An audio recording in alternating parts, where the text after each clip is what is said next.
Hi hello ಎಲ್ರಿಗೂ ನಮಸ್ಕಾರ. Welcome back to my channel serial star. ಹಾಗಾದರೆ ಇವತ್ತಿನ ಸಂಚಿಕೆಯಲ್ಲಿ ಏನಾಗುತ್ತೆ ಅಂತ ನೋಡ್ಕೊಂಬರೋಣ ಬನ್ನಿ. ಆ್ಯಸ್ ಯೂಶ್ವಲ್ ರಚ್ಚಿದು ಶೂಟಿಂಗ್ ನಡೀತಾ ಇರುತ್ತೆ. ಆದರೆ ಇವತ್ತು ಶೂಟಿಂಗ್ ಮಾರ್ಕೆಟಲ್ಲಿ ಇರುತ್ತೆ. ಹೀಗೆ ಶೂಟಿಂಗ್ ನಡೀತಿರುವಾಗ ರಚ್ಚು ಆ್ಯಕ್ಟಿಂಗ್ ಮಾಡ್ತಿರ್ತಾಳೆ.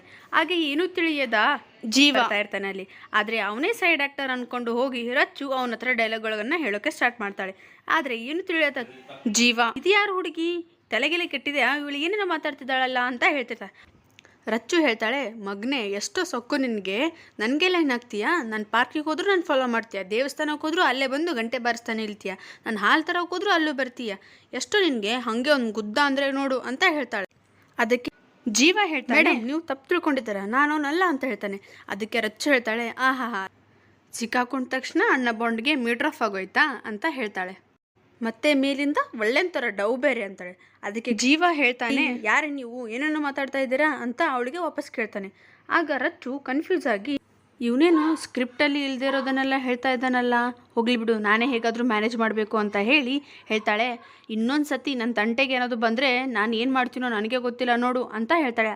ಅದಕ್ಕೆ ಜೀವ, ಮೇಡಮ್ ಇವಾಗಾದರೂ ಏನು ಮಾಡ್ತಾ ಇದ್ದೀರಾ ಅಂತ ನಿಮ್ಗೆ ಗೊತ್ತಾ ಅಂತ ಹೇಳ್ತಾನೆ. ನೀವು ಫ್ರೆಂಡ್ಸ್ ಯಾರಾದರೂ ನಂಬರ್ ಕೊಡ್ರಿ, ಅವ್ರಿಗಾದರೂ ಹೇಳಿ ನಿಮಗೆ ಒಳ್ಳೆ ಡಾಕ್ಟರ್ ಹತ್ರ ತೋರಿಸೋಕ್ಕೆ ಹೇಳ್ತೀನಿ ಅಂತ ಹೇಳ್ತಾನೆ. ನೆಕ್ಸ್ಟ್ ರಚ್ಚು ಡೈರೆಕ್ಟರ್ ಅವರು ಹೇಳಿದ ಹಾಗೆ ಟೊಮೆಟೊ ತೊಗೊಂಡು ಅವನ ಮೇಲೆ ಎಸೆಗೆ ಸ್ಟಾರ್ಟ್ ಮಾಡ್ತಾರೆ. ಅದಕ್ಕೆ ಜೀವ, ಮೇಡಮ್ ಏನು ಮಾಡ್ತಿದ್ದೀರಾ ನೀವು, ನನ್ನ ಶರ್ಟ್ ಹಾಳಾಗುತ್ತೆ ಪ್ಲೀಸ್ ನಿಲ್ಲಿಸಿ ಅಂತ ಹೇಳ್ತಾನೆ. ಹೀಗೆ ರಚ್ಚು ಟೊಮೆಟೊ ಎಸೆತಿರುವಾಗ ಮೇಲಿಂದ ಲೈಟ್ ಬೀಳೋದನ್ನು ಗಮನಿಸಿ ಜೀವಳನ್ನು ಅದರಿಂದ ತಪ್ಪಿಸೋಕೆ ಹೋಗ್ತಾನೆ. ಆಗ ಇಬ್ಬರು ಬಿದ್ದುಬಿಡ್ತಾರೆ. ಇದಾದ ನಂತರ ಎಲ್ಲರೂ ಬಂದು ಅವರನ್ನು ಎತ್ಕೊಂಡು ಡೈರೆಕ್ಟರ್ ಹೇಳ್ತಾರೆ, ಮೇಡಮ್ಗೆ ನೆಕ್ಸ್ಟ್ ಕಾಸ್ಟ್ಯೂಮ್ ರೆಡಿ ಮಾಡೋಕ್ಕೆ ಹೇಳಿ ಅಂತ ಹೇಳಿ ಅವರನ್ನು ಕಳಿಸ್ತಾರೆ. ಇತ್ತ ಜೀವ ಏನೂ ತಿಳಿಯೋದಿಲ್ಲ.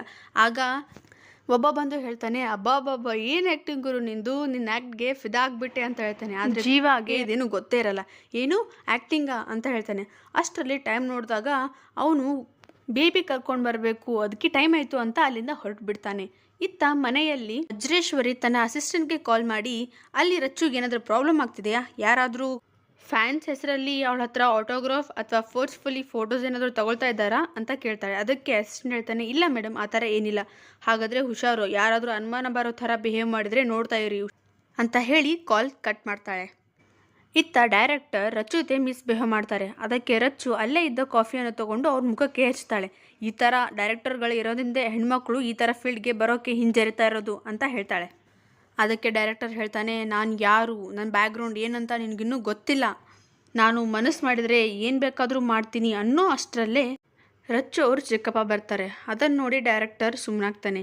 ಆಗ ರಚ್ಚು ಅವ್ರ ಚಿಕ್ಕಪ್ಪ ಹೇಳ್ತಾರೆ ಅವಳಿಗೆ ಅಲ್ಲಿಂದ ಹೋಗೋಕೆ. ಅವಳು ಹೋಗ್ತಾಳೆ. ಇತ್ತ ಜೀವ ಕರೆ ಮಾಡಿ ಅವನ ಫ್ರೆಂಡ್ಗೆ ಎಲ್ಲ ಹೇಳ್ತಾನೆ.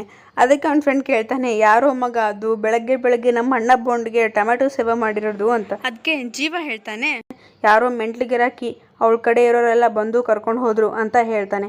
ಹೇಳ್ತಾ ಹೇಳ್ತಾ ಮನೆಗೆ ಹೋಗಿ ನೋಡಿದಾಗ ಮನೆ ಡೋರ್ ಓಪನ್ ಆಗಿರುತ್ತೆ. ಅದಕ್ಕೆ ಕೇಳ್ತಾನೆ, ಮನೆ ಡೋರ್ನ ಓಪನ್ ಇಟ್ಟು ಹೋಗಿದೆಯಲ್ಲೋ ಅಂತ.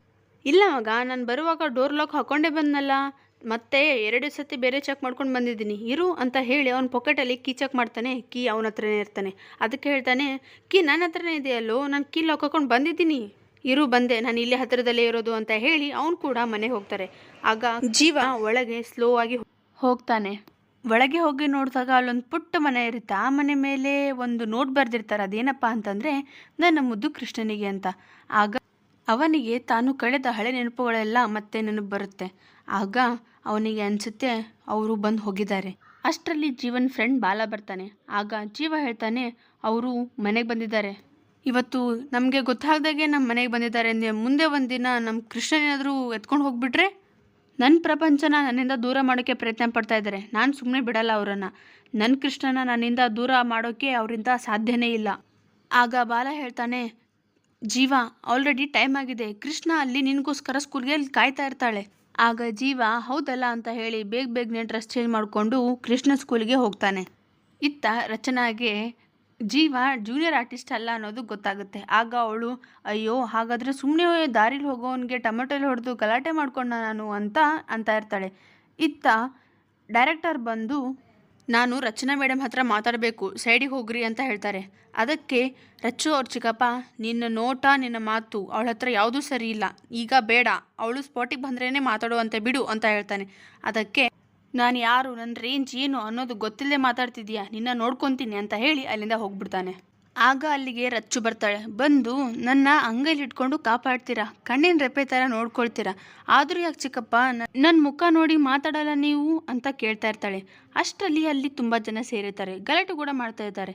ಆಗ ರಚ್ಚು ಕೇಳ್ತಾಳೆ, ಟ್ವಿಂಕಲ್ ಅಮ್ಮ ಏನಾದರೂ ಪ್ರೆಸ್ ಮೀಟ್ ಹೇಳಿದ್ರಾ?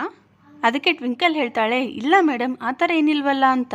ಅದಕ್ಕೆ ರಚ್ಚು ಏನಿರ್ಬೋದು ಅಂತ ಯೋಚನೆ ಮಾಡ್ತಿರುವಾಗ ಟ್ವಿಂಕಲ್ ಮೊಬೈಲ್ಗೆ ಮೆಸೇಜ್ ಬರುತ್ತೆ. ಅದನ್ನು ನೋಡಿ ಅವಳು ಖುಷಿಯಿಂದ, ಮೇಡಮ್ ನಿಮಗೆ ಬೆಸ್ಟ್ ಆ್ಯಕ್ಟರ್ಸ್ ಅಂತ ಸ್ಟೇಟ್ ಅವಾರ್ಡ್ ಬಂದಿದೆ ಅಂತ ಹೇಳ್ತಾಳೆ.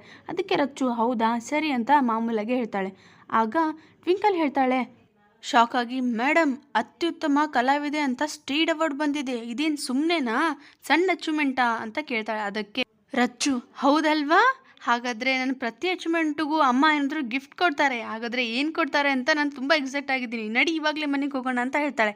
ಅದಕ್ಕೆ ಟ್ವಿಂಕಲ್, ಮೇಡಮ್ ಇಷ್ಟು ದೊಡ್ಡ ಅಚೀವ್ಮೆಂಟ್ ಮುಂದೆ ನಿಮ್ಮ ಅಮ್ಮ ಕೊಡೋ ಗಿಫ್ಟ್ ಅಷ್ಟೊಂದು ಇಂಪಾರ್ಟೆಂಟಾ ನಿಮಗೆ ಅಂತ ಕೇಳ್ತಾಳೆ. ಅಷ್ಟರಲ್ಲಿ ಎಲ್ಲ ಪ್ರೆಸ್ ಮೀಟ್ ಅವರು ಬಂದು ಅವಳ ಹತ್ರ ಕ್ವಶನ್ ಕೇಳೋಕ್ಕೆ ಸ್ಟಾರ್ಟ್ ಮಾಡ್ತಾಳೆ.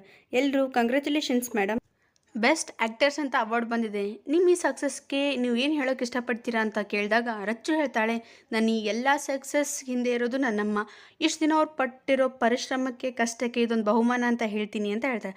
ಆಗ ಒಬ್ಬರು ಕೇಳ್ತಾರೆ, ನಿಮ್ಮಮ್ಮ ನಿಮಗೆ ಸ್ವಾತಂತ್ರ್ಯನೇ ಕೊಡಲ್ಲ, ಅವ್ರಿಗೆ ಇಷ್ಟ ಬಂದಿರೋ ಥರ ದುಡಿಸ್ಕೊಳ್ತಾ ಇದ್ದಾರೆ ಅಂತ ಹೇಳ್ತಿದ್ದಾರೆ, ಇದಕ್ಕೆ ನೀವೇನು ಹೇಳ್ತೀರಾ ಅಂತ ರಚ್ಚು ಕೇಳಿದಾಗ ರಚ್ಚು ಹೇಳ್ತಾ ಇದ್ದಾಳೆ, ಏನು ಮಾತಾಡ್ತಿದ್ದೀರಾ ನೀವು, ಇದೆಲ್ಲ ಸುಳ್ಳು, ಇದು ಯಾವುದೂ ನಿಜ ಅಲ್ಲ ಅಂತ ಹೇಳ್ತಾಳೆ. ಆಗ ಇನ್ನೊಬ್ರು ಕೇಳ್ತಾರೆ, ಮತ್ತು ರಾಜೇಶ್ ಅವ್ರ ಜೊತೆ ನಿಮ್ಮದು ಒಳ್ಳೆ ಕೆಮಿಸ್ಟ್ರಿ ಇದೆ ಬೆಹ್ಯಾಂಡ್ ಸ್ಕ್ರೀನ್ ಅಂತಲೂ ಹೇಳ್ತಾರೆ, ಇದಕ್ಕೆಲ್ಲ ನೀವೇನು ಹೇಳ್ತೀರಾ ಅಂತ ಕೇಳಿದಾಗ ಇದಕ್ಕೆ ಏನೂ ಉತ್ತರ ಕೊಡೋಕ್ಕಾಗದೆ ರಚ್ಚು ನಿಂತ್ಬಿಡ್ತಾಳೆ. ಆಗ ಚಿಕ್ಕಪ್ಪ ಹೇಳ್ತಾಳೆ, ಇದೆಲ್ಲ ಇನಫ್ ನಿಲ್ಲಿಸಿ ಅಂತ ಹೇಳಿ ಅವಳನ್ನು ಕರ್ಕೊಂಡು ಹೋಗ್ತಾರೆ. ಇತ್ತ ಮನೆಯಲ್ಲಿ ವಜ್ರೇಶ್ ಅವರಿಗೆ ಕಾಲ್ ಮೇಲೆ ಕಾಲ್ ಬರ್ತಾನೆ ಇದೆ. ಎಲ್ಲರೂ ಮಗಳಿಗೆ ಆ ಪ್ರಶಸ್ತಿ ಸಿಕ್ಕಿದ್ರಿಂದ